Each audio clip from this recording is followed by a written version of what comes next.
Hey, what's up folks? Gabriel na área para mais um vídeo do quadro Textos em Inglês para Iniciantes. O objetivo desse vídeo é você sair dele entendendo 100% do texto que foi passado aqui. Mas para isso você tem que assistir até o fim do vídeo, beleza? Então bora lá! Nancy wants to live a long time. She wants to live for 100 years. She's 5 years old now. She wants to live 95 more years. Then she will be 100. Her father is 30 years old.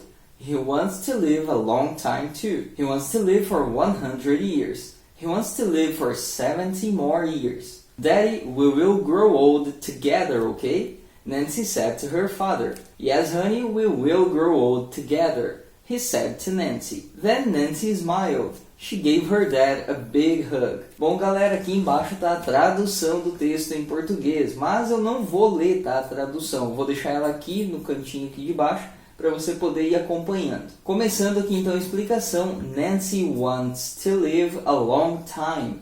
Esse S aqui, né, ele foi acrescentado, ele não é do verbo original. Qual que é o verbo original? É o verbo to want, que significa querer, né? Esse verbo original ele foi modificado, né, porque a gente está usando ele com a Nancy, que é uma menina, então fica she em inglês. E só lembrando que eu já falei em vídeos anteriores, um verbo que vem logo depois do he, she ou it, geralmente vai sofrer uma mudança, vai ser colocado um S no final, ou um ES ou algo do tipo. Nesse caso aqui foi colocado um S, então fica wants to live. A long time, isso significa por muito tempo, a long time.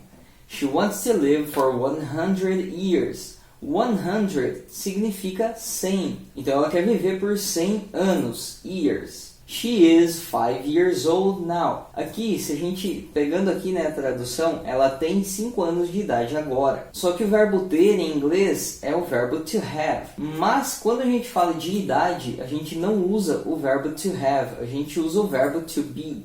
É como se eles falassem eu sou 5 anos. Ou eu estou 5 anos, né? Em inglês a gente pode também simplificar, né? Da mesma forma que em português a gente não fala eu tenho 5 anos de idade, né? Em inglês eles podem falar she is 5. Não precisa desse years old. Fica mais completo, né? Mas não é necessário. O now significa agora. Aí depois she wants to live 95 more years. Cuidado com a pronúncia aqui, tá? Como é que se escreve isso? Se escreve assim, ó, 95. Não confunda com a pronúncia de 19, né? De 19, que aí a gente escreve assim, 19. Então a pronúncia correta aqui é 90 e não 19. Só apagando aqui então, né? Ela quer viver mais 95 anos. Esse more aqui, né, em português estaria aqui na frente. Mas em inglês ele vem depois do número. Então ela terá, né, ou estará, no caso, se a gente for traduzir com o verbo to be, mas no sentido ela vai ter daí 100 anos. Esse then significa então. Esse will be é o futuro, né? A gente usa o will para se referir ao futuro. Então will be, ela vai estar com 100 anos. Her father is 30 years old. O pai dela tem 30 anos de idade. E presta atenção também aqui na pronúncia, 30 ou então 30 e não 13. He wants to live a long time too. Então aqui antes, né, a gente viu que ela quer viver por muito tempo. She wants to live a long time, aqui no início.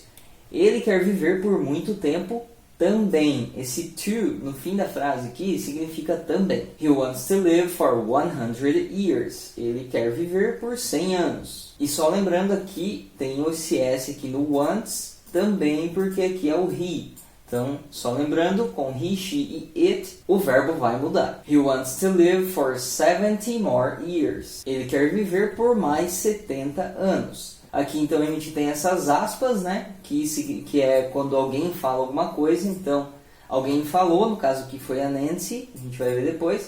O que ela disse? Daddy, we will grow old together, ok?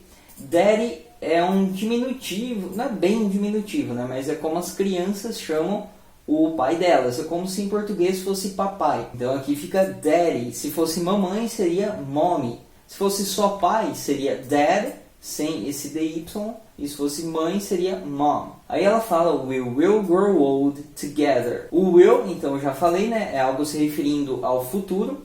Grow old significa envelhecer. Essa aqui é uma forma de a gente falar envelhecer. To grow old. Somente grow significa crescer. E old significa velho. Então a gente junta isso, né, e tem ficar velho, envelhecer. Nancy said to her father. Então o que ela disse, né? Nancy said significa Nancy disse. O que ela disse? Disse essa frase aqui que a gente viu agora. E só lembrando que o said também, né, a pronúncia disso aqui não é said, é said. E é o passado do verbo to say, de dizer. Então a Nancy disse para o pai dela. To her, que significa dela, e father, que significa pai. E no inglês, né, isso aqui fica inverso, fica diferente do português. Yes, honey, we will grow old together. Honey significa, né, mel. Mas quando a gente usa isso como um tratamento para alguma pessoa, é como se estivesse chamando de querida. Então, sim, querida, nós vamos envelhecer. We will grow old together significa juntos. He said to Nancy. Ele disse para a Nancy. O que ele disse, né? Ele disse isso aqui. Then Nancy smiled. A gente já viu que then significa então. Então a Nancy sorriu. Smile significa sorrir. E smiled, com esse D aqui no final, é o passado. Então fica sorriu. She gave her daddy a big hug. Ela deu um grande abraço no pai dela. She gave. Esse gave é o passado do verbo to give, que significa dar. A gente já viu que her é dela, o daddy é pai. E também que no inglês inverte, né? Então fica o pai dela. Ou o papai, né? Se for traduzir mais literalmente. A big hug, um grande abraço. Hug significa abraço. E só uma coisa a mais que eu preciso explicar para vocês, né? Eu falei que o will a gente se refere no futuro, né? Quando a gente quer falar de algo do futuro. A gente também tem o going to, que se escreve dessa forma aqui, going to. Mas nesse caso aqui, como a gente está falando de promessas, quando a gente faz uma promessa de algo que vai acontecer, então a gente vai usar o will, beleza? Tá gostando? Então não se esquece de deixar o like aqui embaixo e se inscreve no canal se você quer aprender inglês de uma forma divertida, com séries, com música, com filmes. Os vídeos estão sendo lançados de segunda a sexta-feira. E se você está interessado em aprender inglês de uma forma simples e com vídeos sem enrolação, então eu te convido a conhecer o meu treinamento completo, a Jornada do Autodidata em Inglês. O link para ele está aqui embaixo e no momento que eu estou gravando esse vídeo, ele está custando somente R$ 97,00. Não é uma mensalidade. Mas eu não sei até quando que vai continuar nesse valor, então aproveita a oportunidade e clica no link que está aqui embaixo. That's it for today, folks. See you next video.